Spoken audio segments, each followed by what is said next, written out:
Halo teman-teman, selamat pagi. Eh, Kali ini saya ada di pedalaman Kalimantan Barat di Kabupaten Sintang. Kita lagi ada happy-happy di sini, lagi jalan-jalan. Terus saya ketemu sama senior, orang tua, sesepuh yang berpengalaman banyak. Nanti kita cari tahu pengalamannya apa. Tapi juga beliau ini adalah seorang vlogger. Nanti kita cek sama-sama di link deskripsi channel YouTube-nya Pak Taryanto Wijaya. Selamat pagi Pak. Selamat pagi Pak Hananto. Sehat Pak Tar? Alhamdulillah, ini seger udara hutan ini, kayak detoksifikasi. Oh, detoksifikasi. Kita lagi forest healing ini Pak. Teman-teman, Pak Taryanto adalah senior di beberapa kegiatan pemberdayaan, kemudian sertifikasi juga. Mungkin lebih banyak nanti di petani ya, community development, community forest mungkin ya.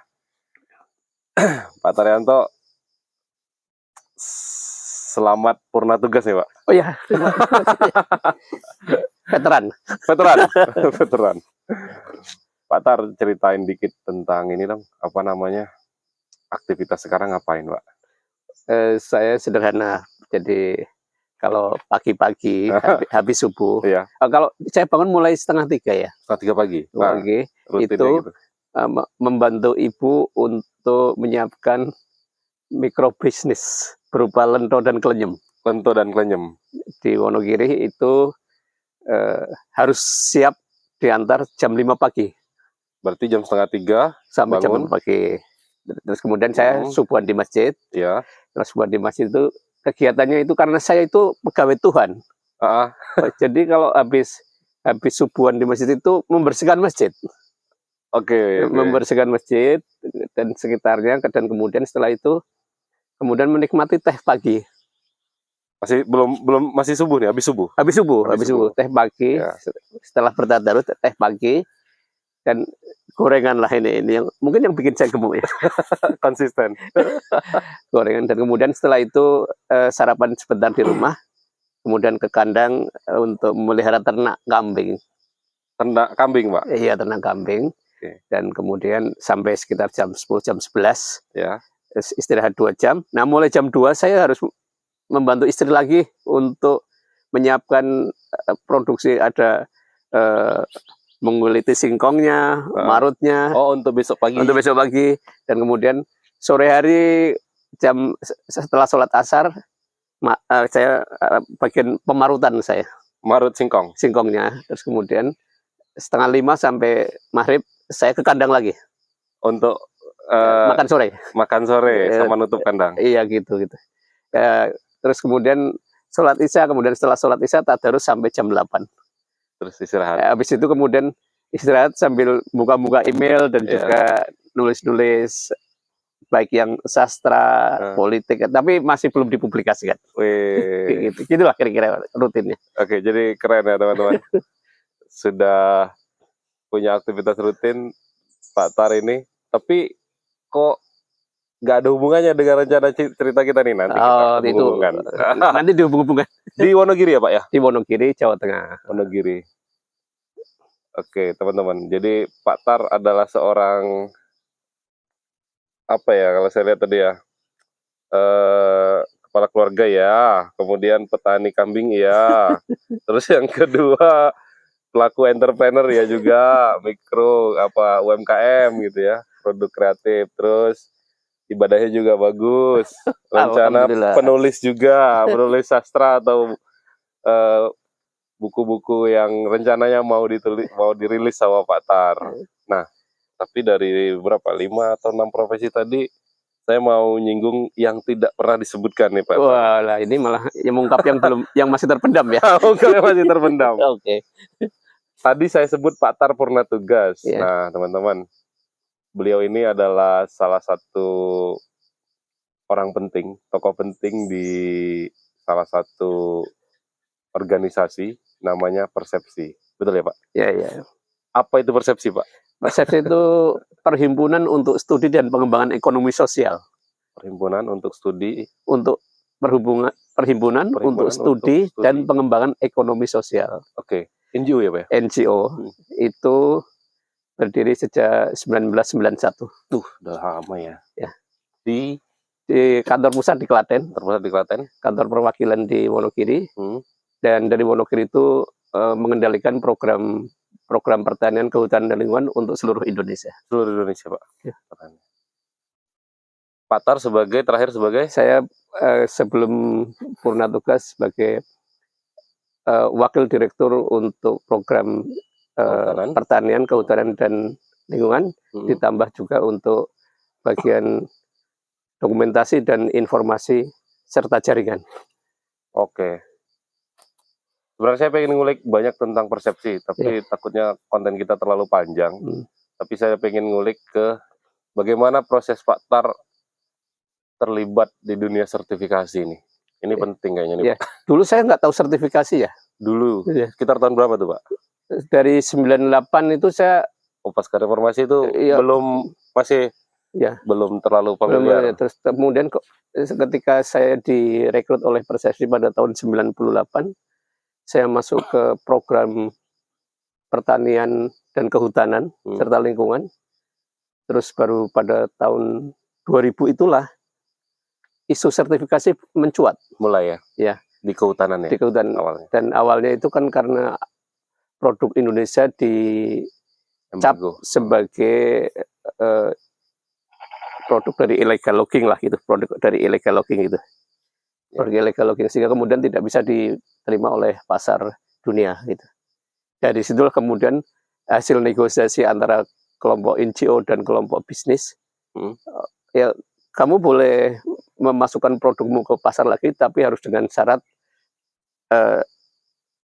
lulus sertifikasi, sebagai kesepakatan bersama antara kelompok yang pemboikot dengan kelompok yang produsen dan pembeli. Titik tengahnya? Iya, titik tengah dari situ. Berarti waktu itu memang dimulai dari sertifikasi itu sebagai alat supaya kebutuhan pasar tentang produk yang baik, kemudian keberadaan produk yang dimiliki oleh produsennya, entah itu pengusaha hutan, entah itu petani dan lain-lain itu yang baik-baik ini bisa dikawinkan gitu di tengah-tengah. Iya, karena itu hasil kesepakatannya. Kalau enggak kan masing-masing hanya bertegang saja. Itu industri juga butuh bahan baku. Sementara petani, produsen dan industri di Indonesia juga butuh pasar. Awal tahun 2000-an ya Pak? Awal tahun 2000-an. Sebenarnya mulainya sudah 94, tapi kemudian titik temunya di 2000-an lah. Di 2000-an. Nah, di 94 itulah kemudian ada tahun 94 itu menjadi tahun krusial ya. Tahun 94. 1994 sebagai tahun krusial, yakni di mana standar-standar baik di Indonesia maupun di dunia mulai berkembang. Dalam pengertian untuk isu pengelolaan hutan lestari ya. Sehingga kemudian tahun 1994 sebagai tahun beberapa standar menetapkan inilah titik posisi saya bisa mengakui Anda atau tidak bisa mengakui Anda itu. Gitu lah itu. Nah, meskipun saya baru mengenal itu pada tahun setelah 90-an tahun 2000 gitu ya.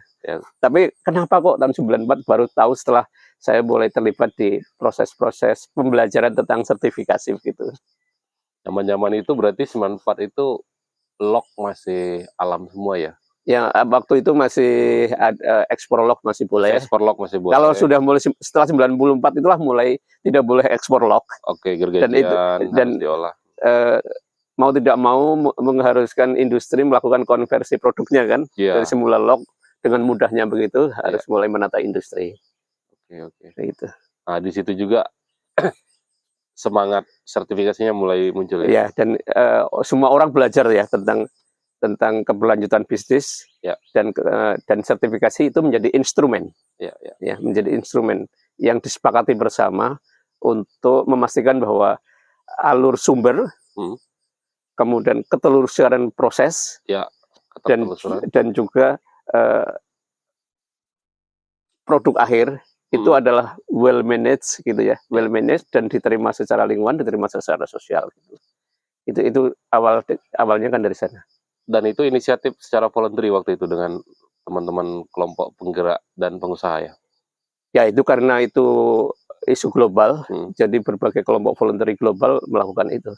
Dari kalangan industri, kalangan NGO pemboikot. Pemerintah juga lah mungkin ya. Nah, pemerintah dalam waktu itu kemudian menginisiasi, tapi pemerintah sebagai regulator kan dia terkadang geraknya lambat ya. Iya. Seringkali wait and see. Karena sebagai nanti kamu begitu, saya berarti aturannya begini kayak gitu. Itu biasanya pemerintah kan berbeda. Iya gitu. Iya. Nah, dari situ Pak Tar baru kenal ya baru kenal dengan dunia sertifikasi berarti sekitar tahun 98 2000-an. Iya. Ketika direkrut Persepsi. Awalnya jadi apa dulu, Pak? Saya ini merangkak dari bawah. Dari tenaga lapang saya. Tenaga fasilitator, apa pendamping lapangan? Pendamping lapangan. Saya mendampingi petani. Saya ke lahan, saya ke pematang, saya ke teras, itu. Saya ke pembibitan sederhana mereka, mendampingi mereka menanam, mendampingi mereka merawat, mendampingi mereka melakukan pruning, thinning gitu ya. Awalnya berarti dari ini ya, pendampingan petani hutan ya? Petani hutan gitu ya, petani hutan. Dan kemudian kan selama ini petani kita di Indonesia itu kan lebih individual ya. Ya. Individual. Dan barulah setelah muncul program-program pemerintah, mereka ada kelompok tani. Tapi kelompok tani kan yang dibentuk oleh pemerintah lebih aspek formalitasnya. Iya, untuk mengakses bantuan aja. Ya, itu. Nah, sementara substansi dari kelompok sebagai sebuah instrumen untuk memberdayakan mereka sendiri itu yang belum tersentuh. Dan itu peran-peran NGO masuk di situ. Ya, kapasitas dan kemudian ya. Jadi dari mendampingi di lahan, kemudian melakukan edukasi petani di tingkat kelompok, sampai kemudian membentuk unit manajemen. Bahwa kelompok itu bukan sekedar wadah tradisional mereka tiap bulan ketemu arisan gitu, tapi sebagai satuan pengelolaan hutan gitu. Ya. Nah, itu yang kita mulai memperkenalkan bahwa dari yang tradisional ke mulai agak saintifik sedikit lah kira-kira gitu ya. Sehingga tapi kemudian kan bentuknya itu karena begitu banyaknya badan hukum yang sulit gitu, model gitu, maka kemudian di awal-awal kita itu baru sampai kepada unit manajemen dalam bentuk forum waktu awalnya. Forum. Jadi ya, tidak dilegalkan kayak koperasi. Belum waktu itu ya. Karena ketika dilegalisir menjadi ada beban finansial karena adanya legalitas hukum gitu. Iya. gitu. Dan di tembok-tembok juga tuh di petani tuh. Iya gitu. Ada batasan-batasan kan. Iya, makanya aneh gitu kan. Ya makanya kemudian kita berangkat dari forum. Kemudian jadi forum komunitas petani sertifikasi gitu. Waktu itu awalnya jadi FKPS. Kemudian dan itu bergerak di satu desa beberapa kelompok tani jadi satu di Wonogiri. Nah, terus kemudian kita agak naikkan lagi sedikit levelnya menjadi organisasi tapi belum berbadan hukum. Jadi organisasi pengelola hutan rakyat. Menjadi OPHR gitu. Terus nah ternyata OPHR itu tingkatnya desa. Tapi menyiapkan untuk sertifikasi 100 hektar dengan 1000 hektar itu repotnya sama. Sehingga kemudian Gapoktan. Ya kita masuk ke gabungan kelompok tani. Nah, pada tahun itu juga pemerintah banyak fasilitas negara yang masuk lewat Gapoktan. Sementara kita tidak ingin menambah beban kelembagaan di masyarakat. Sehingga kemudian oke lah kita memanfaatkan Gapoktan dan kebetulan Gapoktan sudah berbadan hukum. Kita mulai tahap berikutnya adalah Gapoktan sebagai legalitas. Nah, kemudian kita bahkan gabungan Gapoktan. Karena Gapoktan kan mereka lintas tani. Ya, kita Gapoktan dalam beberapa desa. Dari beberapa desa jadi satu sebagai unit pengelola hutan. Karena unit sertifikasi. Iya, unit itu. Nah, karena kalau hanya kecil-kecil kita repot, maka kita nggarap sekalian lah mumpung hadir di wilayah itu. Itu di Wonogiri ya, Pak? Masih di Wonogiri? Di Wonogiri. Dan itu kalau di Wonogiri levelnya sampai waktu forum komunitas. Komunitas petani sertifikasi. Nah setelah mulai itu kita mulai ke kabupaten lain, kita mulai pakai yang OPHR, Organisasi Pelestari Hutan Rakyat. OPHR Pelestari. Ya. Dan yang pertama mendapat sertifikasi Community Forest di Indonesia. Iya, itu di 2 desa di Wonogiri, yakni desa Selopuro dan desa Sumberjo, Kecamatan Batuwarno, Kabupaten Wonogiri, Jawa Tengah. Jadi tempat pembelajaran banyak orang dong berarti. Oh iya, kita kan menjadi kayak ini, kayak kalau di hotel itu yang bagian menerima tamu di awal itu. Front office. Oh, kami mohon dijadwalkan kunjungan, bisa kunjungan. Iya ya. Iya itu. Karena tahun-tahun segitu, sekarang aja kan community forest masih belum banyak yang yang sadar pingin. Dan waktu itu pergulatan dari para tamu itu adalah tidak percaya bahwa masyarakat ini akan mampu mempertahankan sertifikat mereka dalam 15 tahun. Dalam 15 tahun. Termasuk di kami. Kami apakah dengan sertifikat itu, sertifikat pengelolaan hutan lestari itu kemudian itu menjadi instrumen pembabat hutan gitu ya. Sebagaimana kekhawatiran para tamu. Dan sertifikat itu kan diperoleh tahun 2004.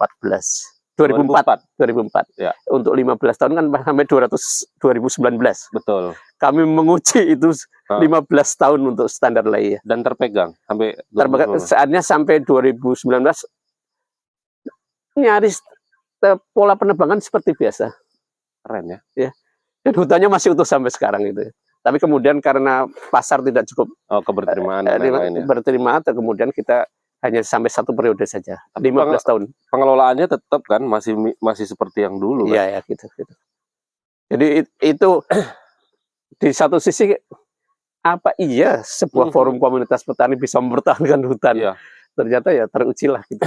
Kan banyak stigma cuma ini karena proyek aja nih. Gitu. Proyek habis. Nanti masyarakatnya pasti nggak akan melanjut sertifikasinya. Gitu. Dan kita hanya mendampingi sampai mereka dapat sertifikat lah. Pertama awal sampai 2004. Dan setelah itu bagi persepsi kan kemudian lakukan ekspansi. Oh iya, biar dampaknya lebih luas. Ya, ekspansinya kemudian karena tadi kan hanya 2 desa. Betul. Kemudian kita menjadi 3 desa di Wonogiri dalam 1 kecamatan, dan kemudian kita expand ke kabupaten lain di Jawa Tengah dan 24 kabupaten di Jawa Timur. Iya. Jadi kerja Jawa Timur. Jawa Timur semua berarti. Hampir semua kecuali yang kota Ahmadiyah ya. Iya. Kabupaten hampir semua ya. Di Jawa Timur beberapa kabupaten yang sudah dapat sertifikat pengelolaan hutan lestari itu ada di Magetan, kemudian Lumajang, Probolinggo, Bangkalan Madura. Iya. Dan itu yang tahap 1 ya. Iya. Dan tahap berikutnya hampir semuanya. Sisanya. Iya, hampir dapat masing-masing kabupaten 1. Kita invest kelembagaan hutan lestari kabupaten 1. Dan selanjutnya karena kita memandang pemerintah sebagai stakeholder penting karena kewajiban membina hutan rakyat kan ada pada pemerintah. Ya, maka peran kita adalah membantu masyarakat dan pemerintah daerah. Ada investasi kelembagaan dan hutan lestari di situ. Nah, silahkan Anda dengan APBD Anda lakukan itu. Ya, gitu. Untuk penguatan yang lain gitu ya. Nah, jadi pendampingan saya itu bergeser itu Pak Ananto. Bergeser mana Pak? Jadi kalau selama di Wonogiri itu kami mendampingi petani. Nah, setelah mulai di Jawa Timur itu kami tidak mendampingi petani lagi. Jadi yang kami dampingi adalah pemerintah kabupaten. Karena pemerintah kabupaten membentuk kelompok kerja. Yang didukung oleh APBD, dan kelompok kerja inilah yang menggunakan tenaga teknis, penyuluh teknis di daerah untuk membina unit manajemen yang kita kembangkan itu. Jadi kami agak naik sedikit nih. Jadi konsultannya pemerintah nih. Ini. Jadi kami mendampingi pemerintah, mungkin mendampingi pemerintah lah ya, gitu ya, mendampingi pemerintah. Jadi dari mendampingi petani kita bergeser ke mendampingi pemerintah jadinya. Betul. Nah, itu tahap yang kedua. Tahap yang ketiga, kami tidak lagi mendampingi pemerintah, tapi itu lebih kami mendampingi industri yang butuh kayunya. Industri yang butuh kayunya. Itu tahap yang ketiga. Nah, sebenarnya kami yang kami inginkan itu adalah tahap yang keempat, di mana unit manajemen hutan rakyat itu dia menyiapkan sendiri berbagai halnya, dan menjadikan kami sebagai bagian dari sistem mereka gitu udah. Itu sebenarnya tahap yang kami idealkan sehingga kemudian terintegrasi lah gitu. Nah, itu kan nanti buahnya. Iya makanya itu. Kita sekarang baru sampai tahap 3 lah dari 4 tahap itu gitu. Menjelang. Nah, jadi itu yang terakhir itu kami lebih banyak mendampingi perusahaan-perusahaan yang membutuhkan kayu sertifikasi. Membangun rantai pasarnya, rantai pasoknya. Iya. Jadi hilir kita industri butuh certified bahan baku gitu ya. Iya. Kemudian kita punya bagian jejaring dari teman-teman petani yang sudah tersertifikasi, di tengah-tengahnya ada pemerintah yang sudah membantu mereka juga. Nah, kalau yang dengan industri tidak begitu. Tidak begitu. Jadi industri butuh kayu. Industri butuh bahan baku.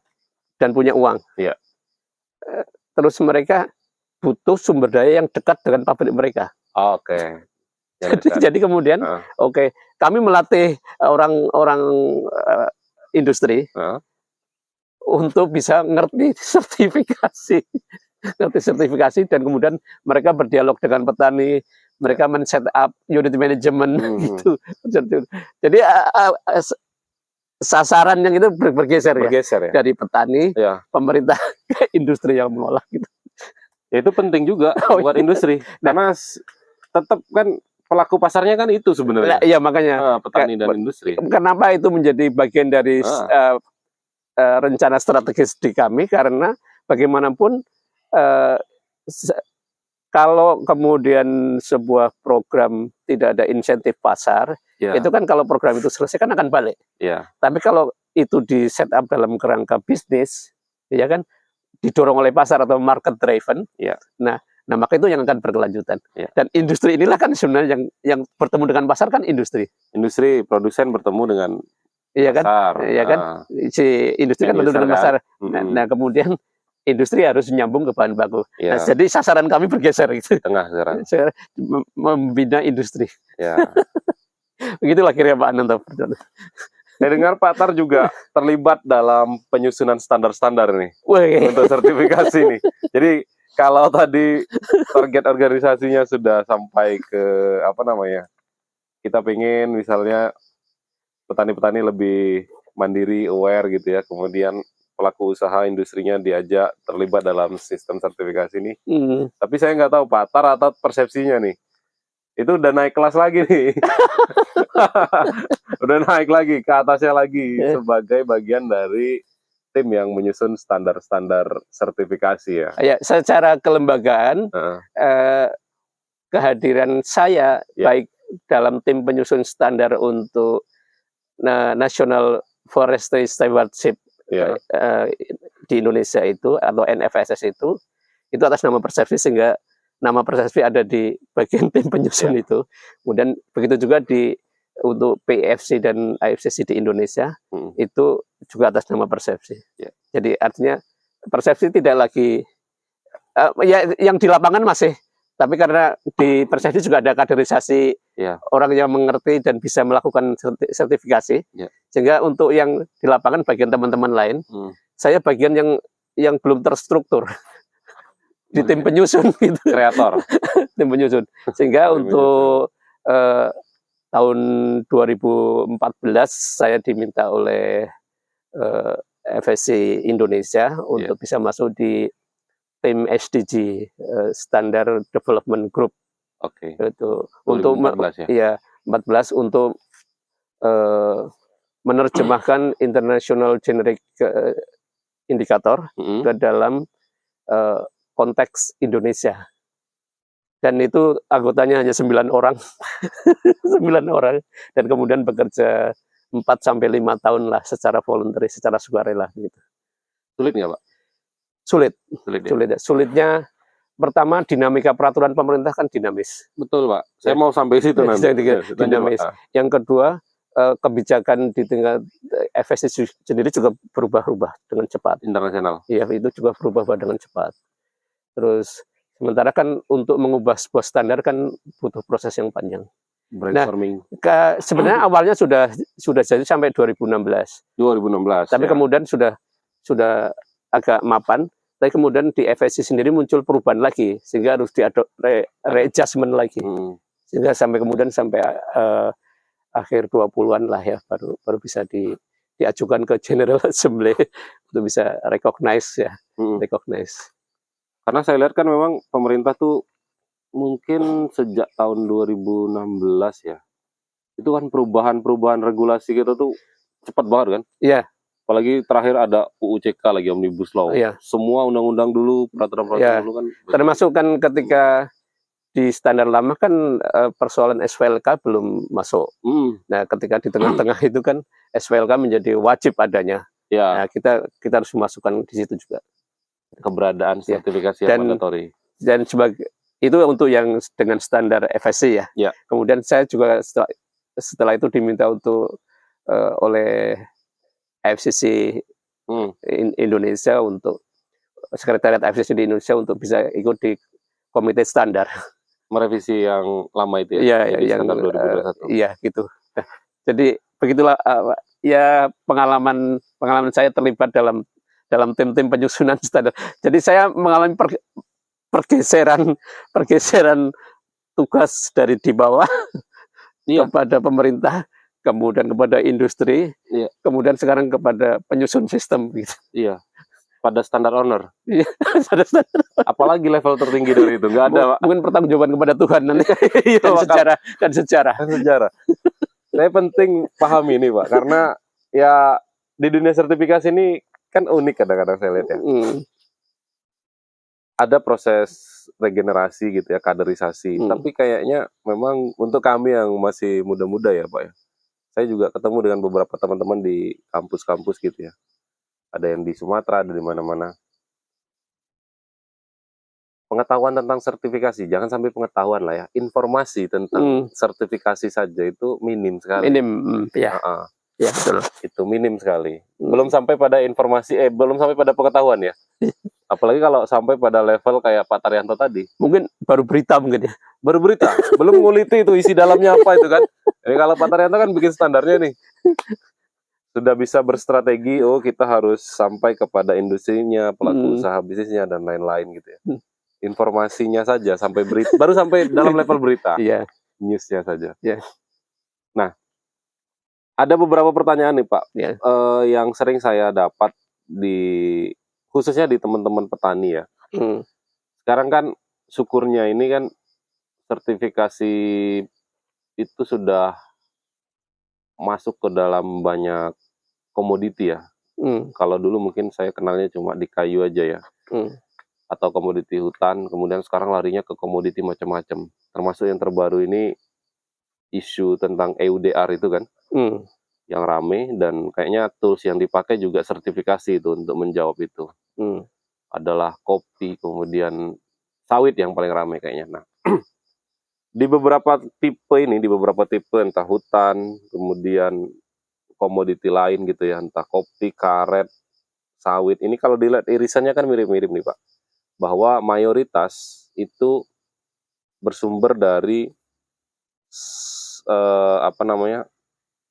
pelaku usaha kecil, petani, atau kelompok petani, atau smallholders namanya gitu ya.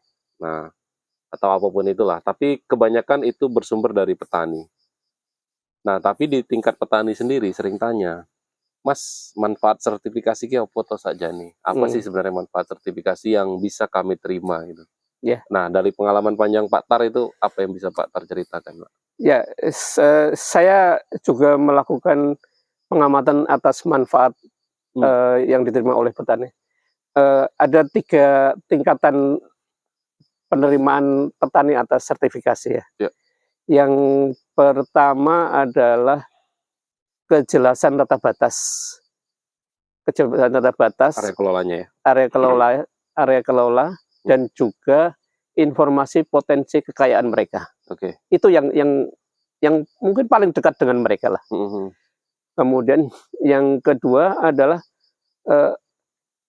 mendapatkan berita dan informasi tentang pengelolaan hutan yang lebih luas, lebih baru. Itu. Dan kemudian yang ketiga, ini yang masih prosesnya masih panjang, adalah mendapatkan insentif ekonomi dalam jumlah yang masih minim. Masih minim. Jadi tambahan nilai lebih secara ekonomi, tapi jumlahnya masih minim. Ya. Karena tidak harapan yang digemborkan oleh beberapa NGO internasional itu bahwa misalnya sertifikasi akan menaikkan harga dengan premium price bisa itu ternyata isapan jempol.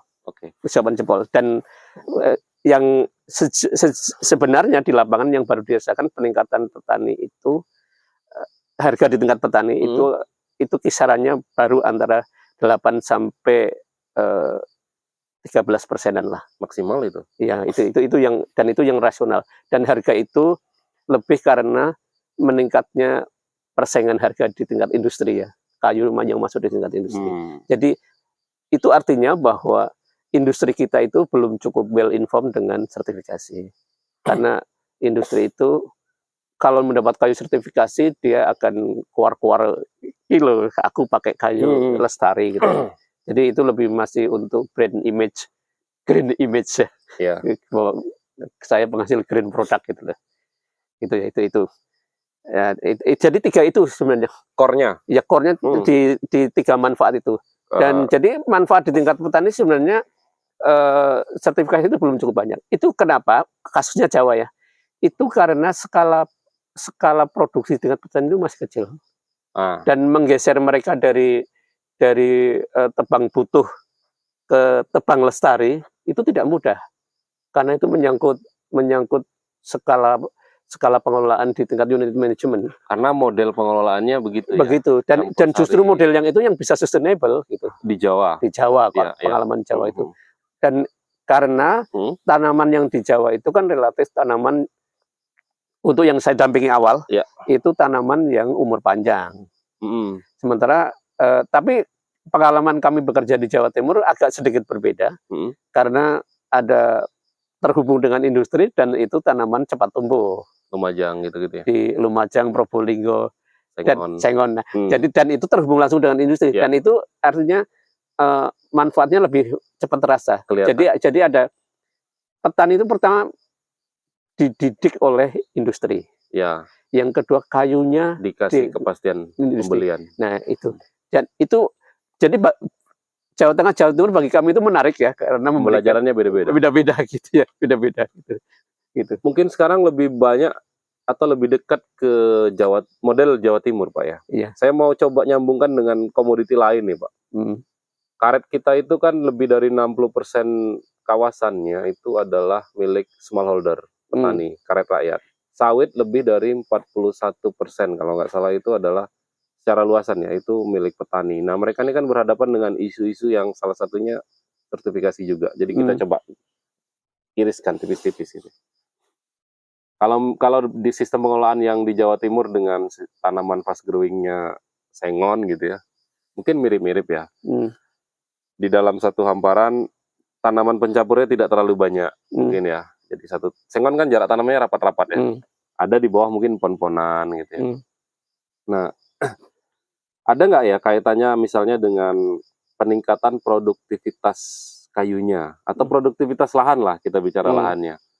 Kalau yang tadinya misalnya tanpa pengetahuan sertifikasi mereka ini asal-asalan aja nanamnya, terus tidak ada lereng-lereng sembarangan nanamnya. Kalau disertifikasi kan ada ketentuan-ketentuan sehingga itu yang membuat misalnya produktivitas tanaman kayu atau hasilnya jadi lebih tinggi gitu. Ya. Saya melihat jadi terlibat dalam proses penyiapan sertifikasi di lembaga pendamping maupun di tingkat petani itu sangat penting ternyata. Karena itu sangat mengedukasi mereka dan mengedukasi kami juga. Gitu. Kita juga belajar juga gitu. Dan saya melihat tadinya tanaman terutama di Jawa Timur ya. Di Jawa Timur itu semula hanya tanaman pangan saja.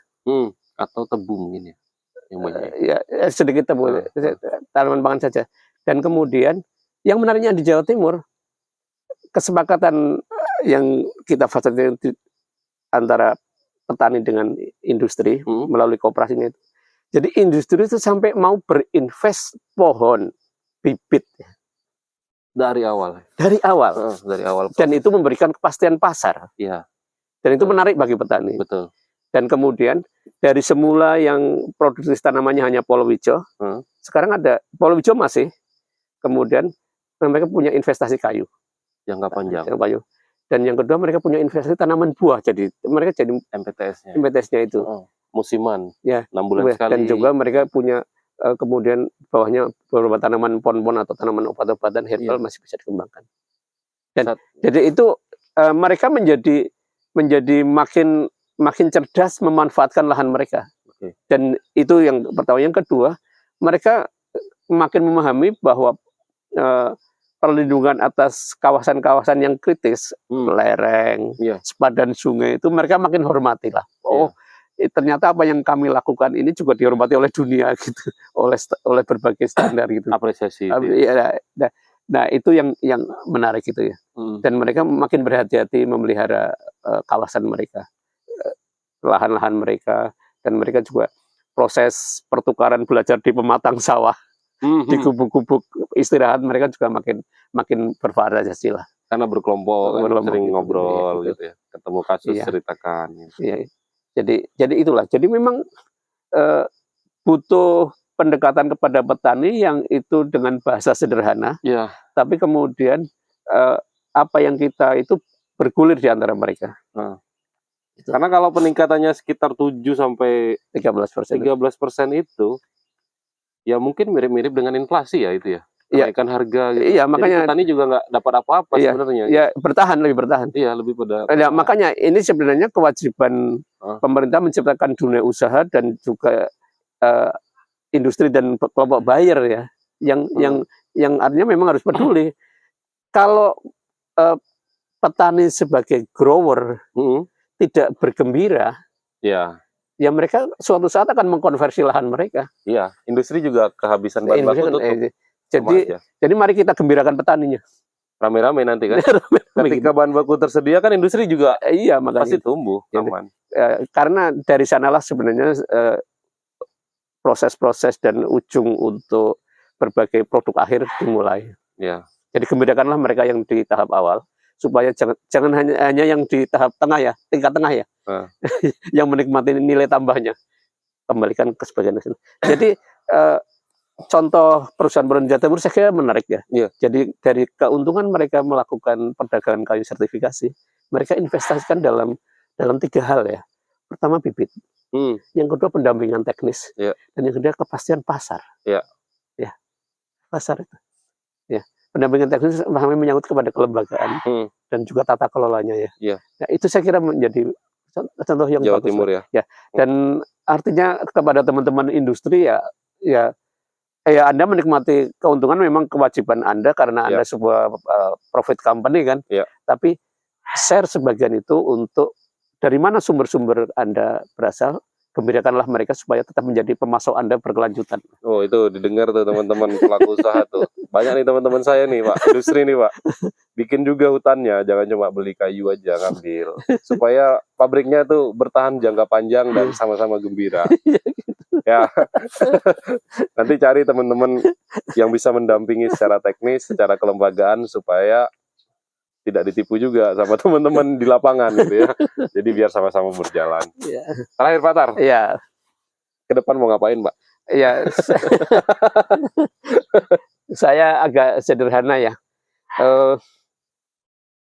Saya mungkin akan membatasi kegiatan-kegiatan yang sangat tapi sekarang sini saya banyak pesanan untuk mendampingi industri menyiapkan ini unit manajemen pemasok kayunya gitu ya, baik di Jawa maupun di luar Jawa. Tapi itu belum saya sanggupi karena saya masih baru sibuk kegiatan-kegiatan luar negeri. Tapi ke depan itu saya sedang merumuskan bagaimana sih hubungan industri untuk bisa menyiapkan sumber kayunya itu secara direct gitu ya. Secara direct, dan peran-peran NGO, peran-peran konsultan menjadi minimal.